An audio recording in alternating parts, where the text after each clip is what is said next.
आज हम सीखेंगे पोषण के बारे में। सजीवों में निरीक्षण का कार्य निरंतर चलते रहना चाहिए ताकि वो जीवित रह सके। इस कार्य के लिए विभिन्न प्रक्रियाएं या प्रक्रम जैसे पोषण, श्वसन, वाहन, उत्सर्जन सामूहिक रूप से कार्य करती है। ऐसे प्रक्रम जो सामूहिक रूप से अनुरक्षण का कार्य करते हैं जैव प्रक्रम यानी कि लाइफ प्रोसेसेस कहलाते हैं। इस वीडियो में हम पोषण के बारे में जानकारी प्राप्त करेंगे। सजीवों को विभिन्न कार्य करने के लिए तथा जीवन का अनुरक्षण करने वाले आवश्यक प्रक्रमों के लिए ऊर्जा की आवश्यकता होती है। इसी के साथ शरीर की वृद्धि के लिए विभिन्न पदार्थों की भी आवश्यकता होती है। सजीव ऊर्जा और पदार्थों को भोजन से प्राप्त करते हैं। भोजन को शरीर के अंदर लेने के प्रक्रम को हम पोषण यानी कि न्यूट्रिशन कहते हैं। और पोषण को दो भागों में डिवाइड किया गया है। स्वपोषी पोषण यानी कि ऑटोट्रोपिक न्यूट्रिशन एंड विषमपोषी पोषण यानी कि हेटरोट्रोपिक न्यूट्रिशन। सृष्टि में कई ऐसे जीव हैं जैसे हरे पौधे, शैवाल और कुछ जीवाणु अपना भोजन खुद बनाते हैं। इन्हें स्वपोषी जीव कहते हैं। अन्य जीव जैसे मनुष्य, गाय, शेर अपने भोजन के लिए दूसरे जीवों पर निर्भर होते हैं। इन्हें विषमपोषी जीव कहते हैं।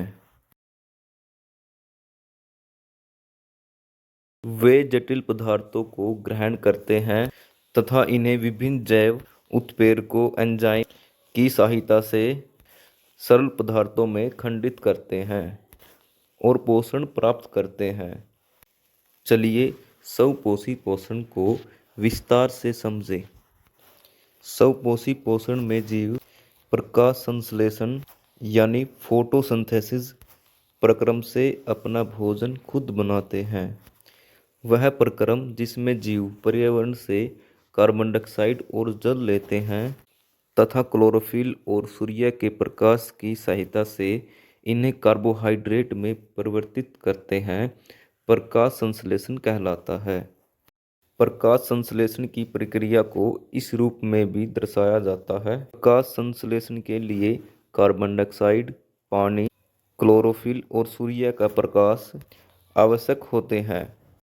चलिए इसकी विधि समझें। पत्ती की सतह पर सूक्ष्म छिद्र होते हैं जिन्हें हम रंध्र यानी स्टोमेटा कहते हैं। रंध्र गैसों का आदान प्रदान करते हैं। इनकी सहायता से कार्बन डाइऑक्साइड वायु से लिया जाता है तथा ऑक्सीजन वायु में छोड़ा जाता है। इसी तरह पेड़ की जड़ें मिट्टी से पानी प्राप्त करती हैं तथा इन्हें ऊपर की ओर भेजती हैं ताकि पानी की आवश्यकता की पूर्ति की जा सके। हरी पत्तियों में क्लोरोप्लास्ट होते हैं जिनमें रंग द्रव्य यानी पिगमेंट क्लोरोफिल होता है। क्लोरोफिल प्रकाश ऊर्जा को अवशोषित यानी एब्जॉर्ब करता है। विभिन्न क्रियाओं से प्रकाश ऊर्जा का रासायनिक ऊर्जा में रूपांतरण होता है। इसी तरह से जल अणुओं का ऑक्सीजन और हाइड्रोजन में अपघटन यानी स्प्लिटिंग होता है। हाइड्रोजन की सहायता से कार्बन डाइऑक्साइड का अपचयन यानी रिडक्शन कार्बोहाइड्रेट में होता है तथा ऑक्सीजन को हवा में छोड़ दिया जाता है। कार्बोहाइड्रेट को मंड यानी स्टार्च के रूप में पत्तों में या विभिन्न भागों में इकट्ठा किया जाता है। ऊर्जा के साथ साथ स्वपोषी जीवों को अन्य कच्ची सामग्री की भी आवश्यकता होती है ताकि वे अपने शरीर का अनुरक्षण कर सके, जैसे नाइट्रोजन, फास्फोरस, मैग्नीशियम, लोहा और अन्य पदार्थ।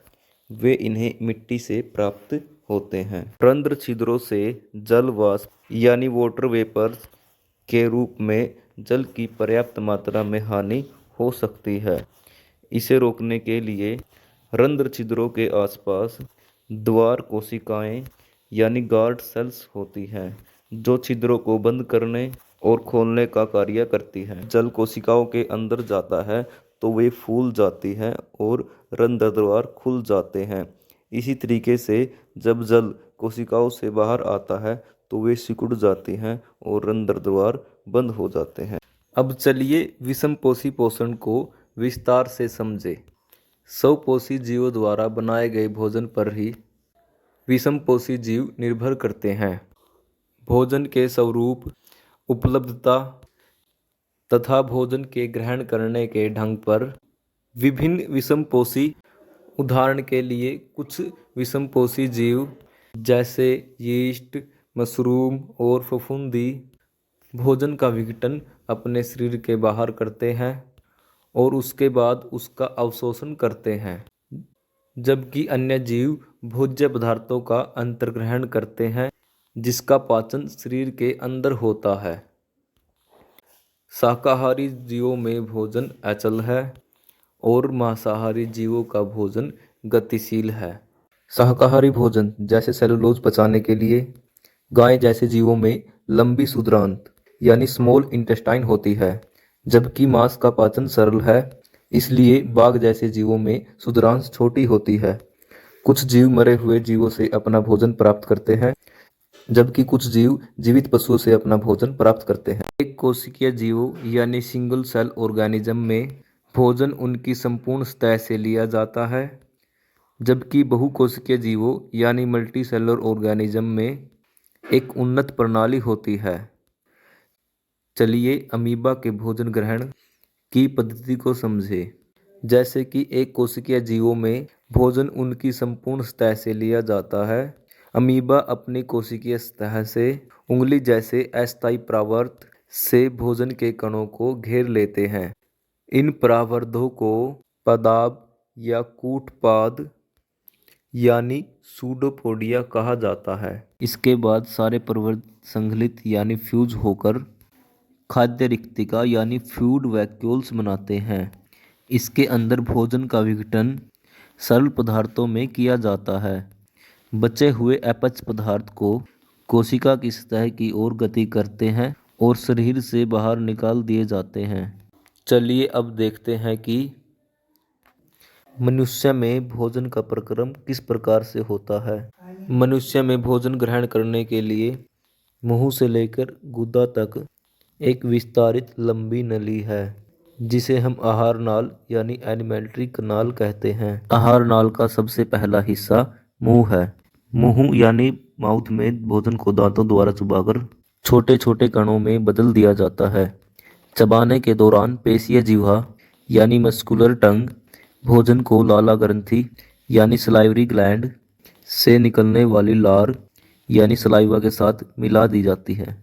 लार से भोजन गीला होता है, जिसे भोजन को आगे सरकने में आसानी होती है। लार में स्थित एंजाइम लार एमिलेज, सलाइवरी एमिलेज मंड यानी स्टार्च शर्करा यानी शुगर में खंडित करता है। इसके बाद ईसोफेगस भोजन को मुंह से आमाशय तक यानी स्टमक तक पहुंचाता है। भोजन के आने पर आमाशय फैल जाता है। आमाशय की भित्ति में जठर ग्रंथियां यानी गैस्ट्रिक ग्लैंड्स होती हैं। ये ग्रंथियां हाइड्रोक्लोरिक अम्ल, प्रोटीन पाचक एंजाइम पेप्सिन और श्लेष्मा यानी म्यूकस का स्त्रावण करते हैं। हाइड्रोक्लोरिक अम्ल अम्लीय माध्यम तैयार करता है। एंजाइम पेप्सिन अम्लीय माध्यम में कार्य करता है तथा श्लेष्मा आमाशय की आंतरिक अस्तर अम्ल से रक्षा करता है। आमाशय में अवरोधनी पेशी यानी स्पिंचर मसल्स अम्लीय भोजन के निष्कासन को नियंत्रण करती है, जिससे आमाशय से भोजन क्षुद्रांश में पहुंचता है। क्षुद्रांश आहार नाल का सबसे लंबा भाग है। क्षुद्रांश अत्यधिक कुंडलित है और इस कारण यह साहस स्थान यानी कॉम्पैक्ट स्पेस में अवस्थित है। क्षुद्रांत यकृत यानी लीवर और अग्न्याशय यानी पैनक्रियाज से स्त्रावण प्राप्त करती है। यकृत से स्रावित पित्तरस यानी बाइल जूस अम्लीय भोजन को क्षारीय यानी अल्कलाइन बनाता है। साथ ही साथ पित्तरस में उपस्थित पित्त लवण यानी बाइल सोल्ट वसा की बड़ी गोलिकाओं यानी ग्लोब्यूल्स को छोटी गोलिकाओं में खंडित करता है। जिसके कारण एंजाइम की कार्यशीलता बढ़ जाती है। अग्न्याशय से स्रावित अग्न्याशय रस में ट्रिप्सिन, अग्न्याशय अमाइलेज और लाइपेज होता है। ट्रिप्सिन प्रोटीन का पाचन करता है। अग्न्याशय अमाइलेज जटिल कार्बोहाइड्रेट का पाचन करता है और लाइपेज इमल्सीकृत वसा का पाचन करता है। क्षुद्रांत की भित्ति की ग्रंथि आंत्र रस स्रावित करती है, जिसमें उपस्थित एंजाइम प्रोटीन को अमीनो अम्ल, जटिल कार्बोहाइड्रेट को ग्लूकोज और वसा को वसा अम्ल यानी फैटी एसिड और ग्लिसरॉल में परिवर्तित करते हैं। इसलिए क्षुद्रांत प्रोटीन, कार्बोहाइड्रेट और वसा के पूर्ण पाचन का स्थल है। आंतरिक भित्ति पाचन भोजन को अवशोषित करती है। क्षुद्रांत के आंतरिक स्तर पर उंगली जैसे अनेक प्रवर्ध होते हैं। इन्हें हम दीर्घ रोम यानी विली कहते हैं। दीर्घ रोम अवशोषण का सतही क्षेत्रफल बढ़ाते हैं। दीर्घ रोम में रुधिर वाहिकाएं यानी ब्लड वेसल्स की बहुतायत होती है। ये भोजन को अवशोषित कर भोजन को शरीर की प्रत्येक कोशिका तक पहुंचाती है। इसके बाद अपचा भोजन बृहदान्त्र यानी लार्ज इंटेस्टाइन में प्रवेश करता है। यहाँ उपस्थित दीर्घ रोम अपचित पदार्थ से पानी का अवशोषण करते हैं। वज्रल पदार्थ यानी वेस्ट मटेरियल गुदा यानी एनस द्वारा शरीर के बाहर कर दिया जाता है।